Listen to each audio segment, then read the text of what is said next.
What's up with that? Wait a minute, I should buff before doing this. I'm not that dumb, game. I know crap's coming. Okay.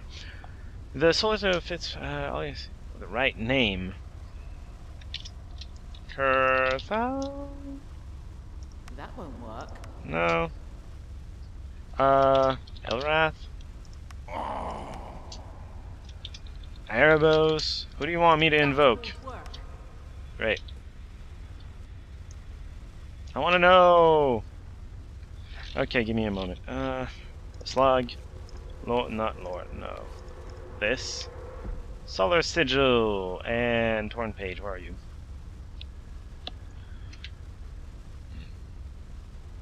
It doesn't really give a clue to that one. Great. And then Solar Sigil. How is it not Elrath?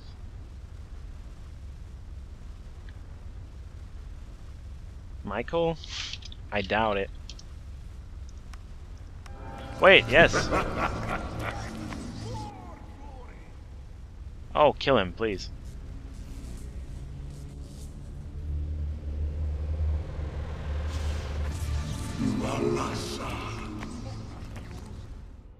Yeah, that's not gonna work, dude. So that was a... Why have you abandoned me? Because you're a jerk. All that I did was in your name. You're still a jerk. The battle was over.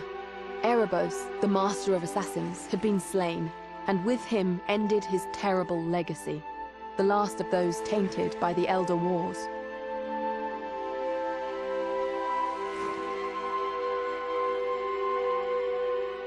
Only one last thing remained to be done. For some, he was a pirate, a barbarian, a criminal. He was all of these things, but yet he was so much more. A legend? To me, there's only one word that fully captures who he really was. Crag Hack was a hero. Oh. That too. And a father. That's 2 words. This is not, however, where our story ends. Before the crisis in Karthal, the Empress was imagined by her opponents to be naive and idealistic, ill-suited to rule the Empire. They soon realized how wrong they were. For when John Morgan was appointed governor of the peninsula, he had received a very precise set of instructions. By refusing to play Erebos' hand, John avoided a direct conflict between Karthal and the Empire, and that in turn prevented a war with Irulan and the 7 cities. Having raiders, wanton adventurers, deal with the threat, well, that had been the Empress's plan all along. Of course. And by granting partial autonomy to Karthal, she put the Empire in a position of force.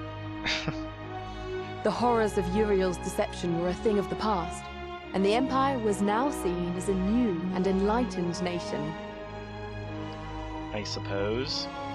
As for the raiders, as Crag Hack before them, they would continue their adventuring ways and become legends in their own right. The world would remember them as heroes. Raiders. Hey, that's us? Each worthy of a legacy of their very own. Look at that! An actual FMV thing. That looks pretty. Oh, is that the narrator? And that's one of us! Oh! That's why she knows so much. Well, that's a perfect way to end it. You know why? Because I'm not going to be recording any of these for a long time. True to their promise, the raiders brought Owen's ashes to Karthal's Chapel of Elrath, so that he could finally rest in the city of his birth. Cool. We did that a long time ago, though.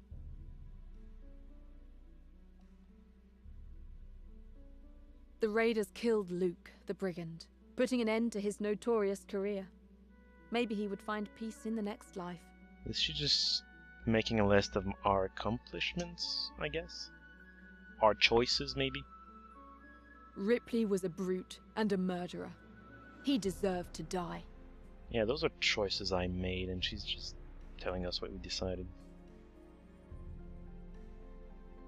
Could Kirk have redeemed himself? Maybe. Maybe not. The raiders made him answer for his crimes and sent him on to the dragons. I was not caring enough to even read the dialogue and see what the choice was. Having discovered Lord Hart's marriage to the dark elf Leodan, the raiders chose to protect the lovers from the Inquisition. Hart and Leodan later had a son, Mirim. Something tells me he's destined for great things. No clue who he is. I don't remember him at all. And I remember you. His bestiary completed, Right, you. the strange man known as Jasad Atqua left the peninsula. Nobody knows where he went, but the night of his disappearance, strange events were witnessed. Several villagers of Sorpigal claim they saw a bright egg-shaped object spring up from the depths of the sea and ascend into the starry sky. Okay, that's probably a reference to something that I'm not aware of. And I'm not gonna get the cartographer thing because I didn't finish it before doing this. Finally freed from the dark curse, the dwarven city of Sudgerd would at long last be brought back to life. The exiled dwarves of the Adjin Peninsula had a home once again. Yay! Cheers!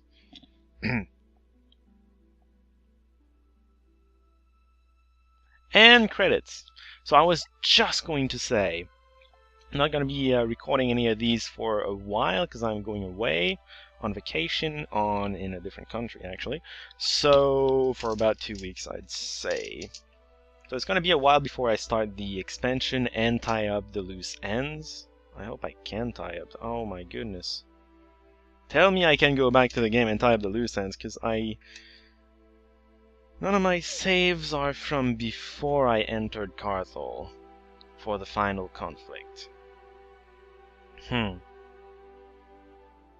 That would mean I just can't go back. That's annoying. Well, we'll see about that later. So that was fun. Those are the credits. I'm not quite done with this game. Once I'm back from vacation, I'm gonna be doing the expansion. I have the expansion. Never booted it or anything, but I have it. That was fun, actually. That was interesting, even. They removed the free movement. That was in all of the Might and Magics that I've played, except one, but that's a long time ago. That's another story entirely.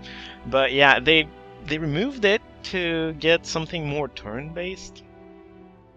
And honestly, there's good and bad things about it. A lot of people are going to complain about it because they're not as free to do whatever they do, or whatever they want to do.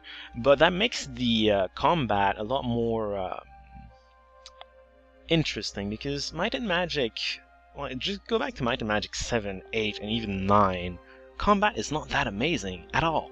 You either slaughter entire armies of enemies, or you don't. It's kind of just ridiculous. So this game made combat a lot more interesting. It got a little repetitive by the end, just a little, but it still managed to be a decent challenge all up to the end. And I mean, I wasn't the best combination I could be, obviously, because I invested in some things that were not that useful. This was blind after all, but I still did a pretty decent job. I mean, I crushed the end game, so I figure I was doing pretty decent there. So overall, I'm giving this game a good grade. Its graphics are not good, not really good, but it makes up for it in quality gameplay, I'd say. The combat, the leveling up was interesting. You have a finite amount of experience, though. Be careful with what you do. You can't just do stupid crap because it's gonna come back and haunt you. What else is there to say? Sound was okay. Their quips were getting annoying. You can actually, there's a volume attached directly to their quotes, and I was very tempted quite a few times to just turn it off completely because they're annoying.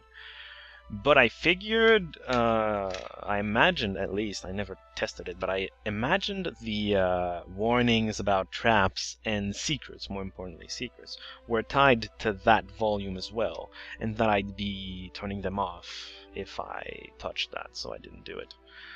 I hope that they didn't tie those two together, though, because then that would mean that you can turn off their quips and turn off the only really horrible sound thing about this. Forest had a lot of trouble loading, by the way. That's another issue with this game.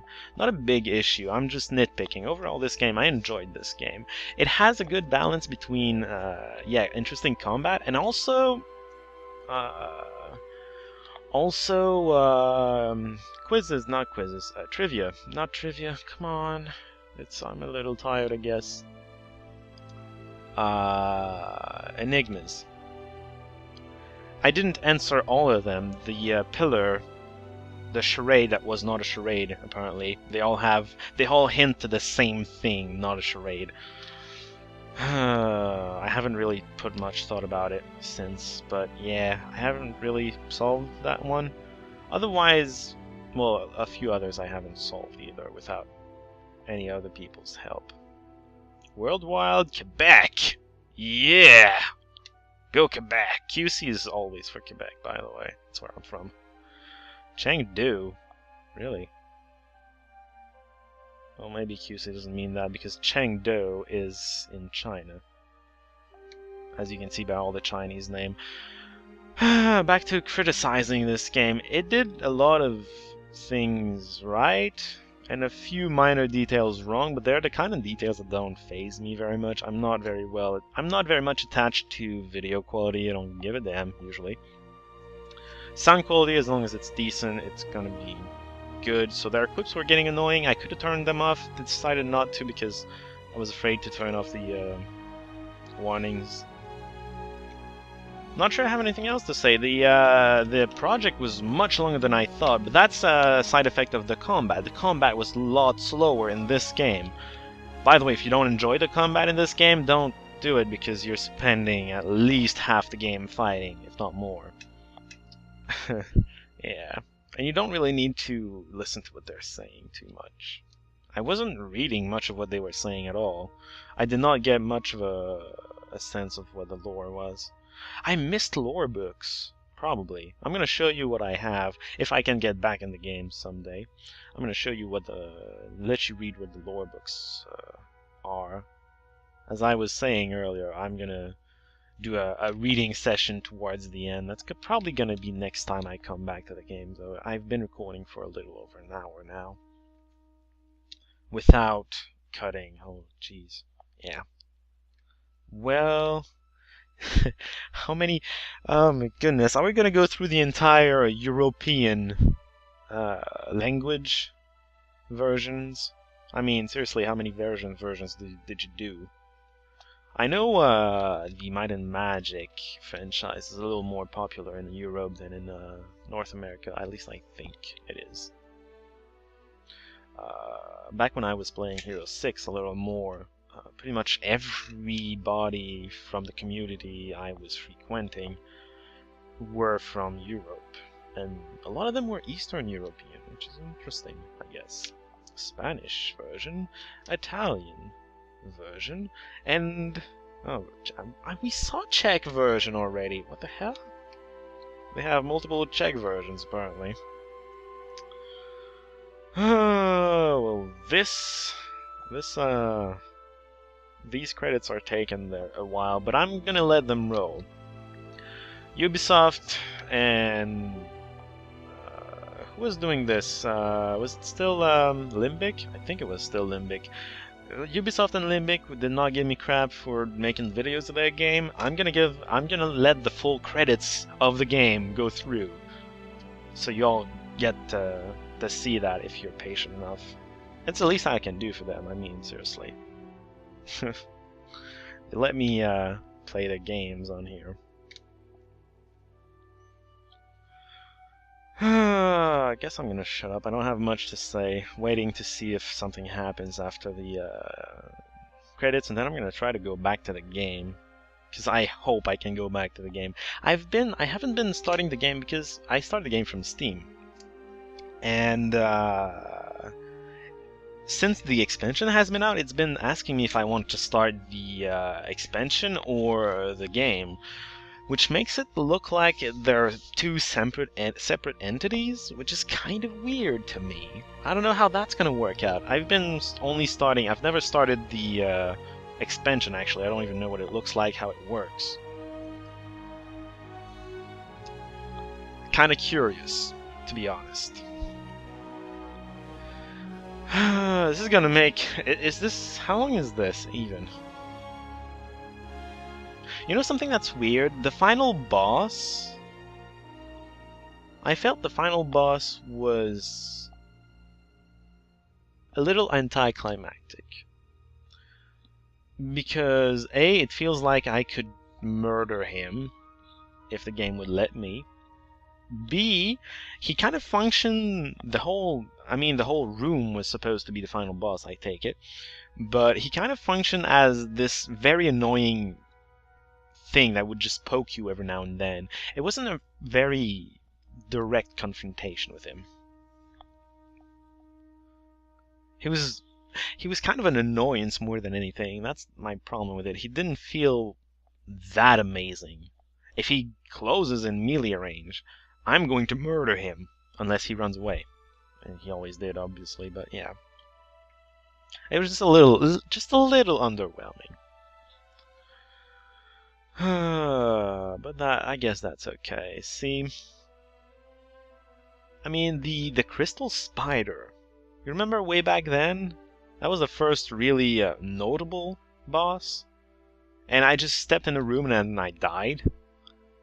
Erebos was not really like that. I guess maybe that's because I was to the end game, because he also had a very massive area of effect, magic attack. Very dangerous.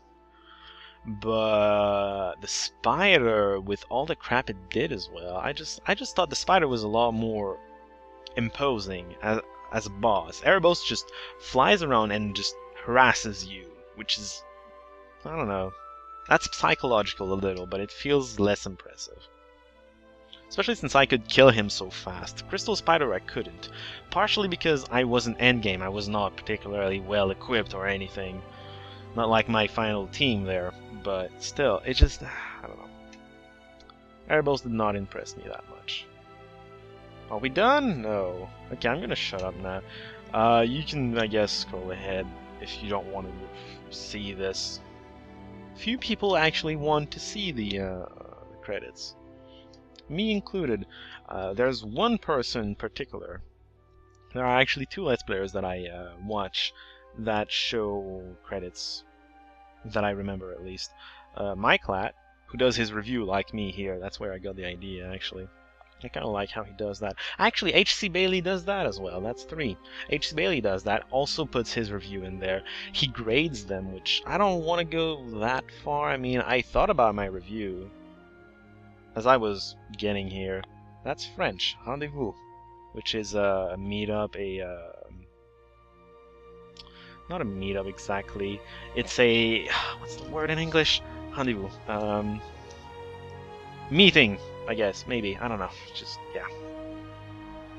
So yeah, HCBLE does that. He rates them. I don't really. He has a lot of criteria, and then he just gives them grades on 10. I don't really like that. This game I enjoyed. I will probably replay this.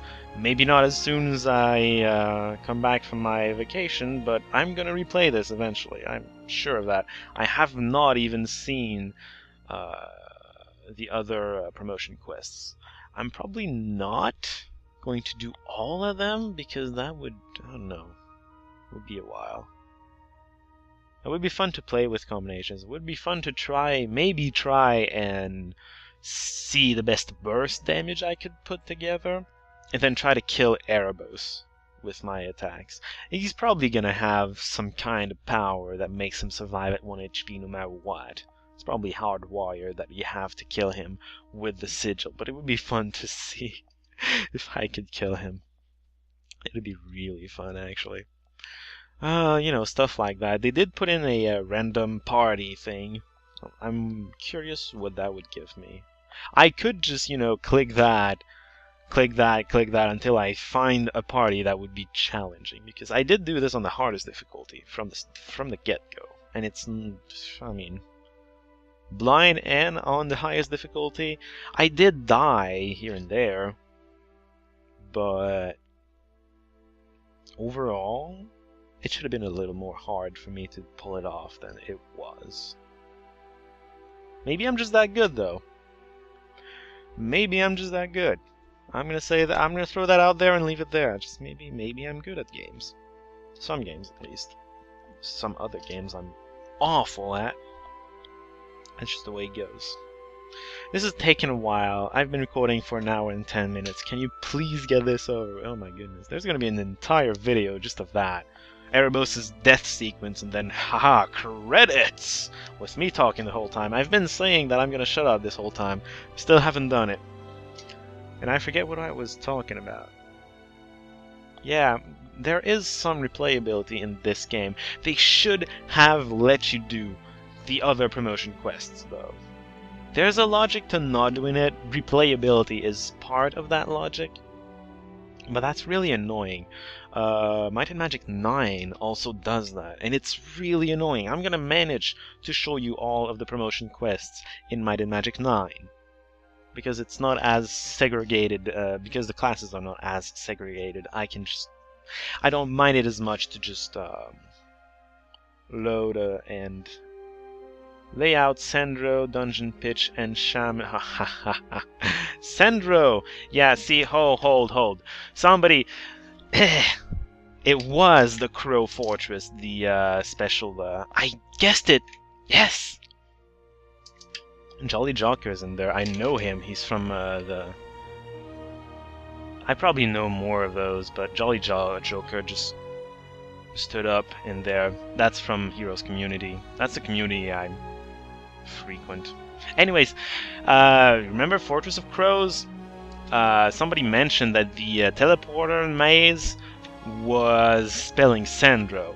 Guess who did the layout? Frickin' Sandro! He just put his name in the layout. Clever little bastard. So yeah, the dungeon, the community dungeon was the Fortress of Crows. I figured as much because that's the only dungeon that mixed up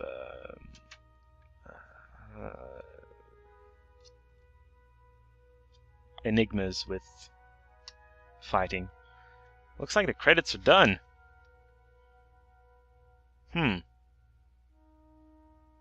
And nothing's happening. I'm gonna give it a minute, and then I'm just gonna escape. You know one thing that's curious now that I'm looking at it? My cursor. Nobody can see it. It is invisible. I don't know how they do the cursor, but apparently it's not compatible with what I'm using to record. Which is, by the way, Loilo Game Recorder, if you're interested. I'm gonna give them some credit. That recorder is very compatible with a lot of stuff. Did I finish saying that I was gonna be back in 2 weeks? I'm gonna be back in 2 weeks with the expansion. Okay, that's enough. I'm tired. Out. I want out. I know. Thank you. Get me back inside the game, please. I have a few things I want to do. You know what? Since I'm so far... God. I can't talk. Since I've busted my time limit by so much, there's one thing I want to do before I end it. I don't want to wait until I come back. Gotta do it now. And it is putting me back in the game. Harbor District. Hello, people! I win the game. I'll see you all where I'm going. I have a score to settle with you before I go. I can't go on vacation before settling my score. I mean, I have plenty of other loose ends to tie. I missed the blessing of Elrath, somehow. But, no, Kilburn. Also, there's a quest called Loose Ends that was given to me. I apparently need to go to Carthel to actually do that. But no, you are going down. So, I don't remember. Terraria, I don't remember its spelling. Oops, it's spelled the other way.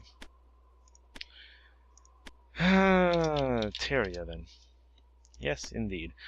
Large river is Navia. Yes. Next question. The eye.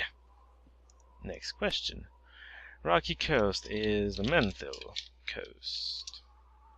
Indeed. The sea north is Irisis. Yeah, this one was easy, whatever. That was Malin, I think it was saying. Yes. The small forest east is the Shadow Woods. Yeah. Songs of the Wind. So somebody told me it was Lagville. Well, okay, hinted at the fact that it was Lagville. I figured it out. So Lagville is made up of two places: Whistling Jungle and Minho Marshes. I'm gonna go with Whistling, but I don't know. Yes! Got this. Next, there's an... Oh, that wasn't... Yes! I beat you! Jerk! Also, that probably would have given me... Oh, get relic. That probably would have given me... Oh my goodness, yes. That probably would have given me another achievement during the little cutscene where she was telling us everything I did. But I ended it a little too early. 2 armor, but I'm missing everything else. Evade value, protection against curses. You know what? I'm gonna go with White Wolf, because it's probably gonna be better. I mean, the Shield of the Sun does not give that much. It gives a lot of evade and protection against curses, which I don't care about that much. Curses aren't that awful. Also, I leveled up. Jeez, so much stuff to do. I got plenty of mana. I'll just invest in magic. Fire magic, Grandmaster even. And then Earth magic, I guess, to improve its effectiveness. Okay, so yeah, loose ends to tie, literally, with this, and then I guess I don't have all of the lore somehow. Still haven't waited a month. Whatever. This, I always had the suspicion that it was Rosalind, that knight that accompanied us when we were killing bandits and then who's hanging out at the Sorpigal Church. But as I recall, I went to talk to her about it and she didn't want to talk about it. So I don't know. I'm gonna go back to see her some other time. Fort of Heroes, I missed the Shard of Light completely, somehow. I'm gonna go back and try to find that. Well, actually, it's probably in the Vigil, as far as I'm concerned. That one chest, golden, right next to Marcus Wolf, that I could not get to. It's probably where it is. Monbart's Daughter, as I was talking about that. Volumes of Saga, I don't know. I missed some lore books. I have plenty of lore. I'm missing 1 here and 2 here. So I missed 3 books only. That's not awful. A lot of them I haven't read, actually. But yeah, I have most lore books. It's just I'm missing a few. Only a few. So if you like loose ends to tie, I'd also like to get all my training up to speed. I've got quite a bit. Dodge and leather armor, medium armor that I still haven't leveled up because I'm awful at this game. Dark magic is almost up, not quite. I should have finished air magic. I'm an idiot. I thought it was finished though. Well, next level up she gets, she's gonna take it. She should be close. She usually levels out just after Bruno. Yeah, look at her. Actually, I'm just gonna go find Rosalind and I'm gonna level up. But that's gonna be next time in 2 weeks. Almost, kind of. I don't know exactly how much time it's gonna be, but it's gonna be a while because I'm going on vacation. Until then, see y'all.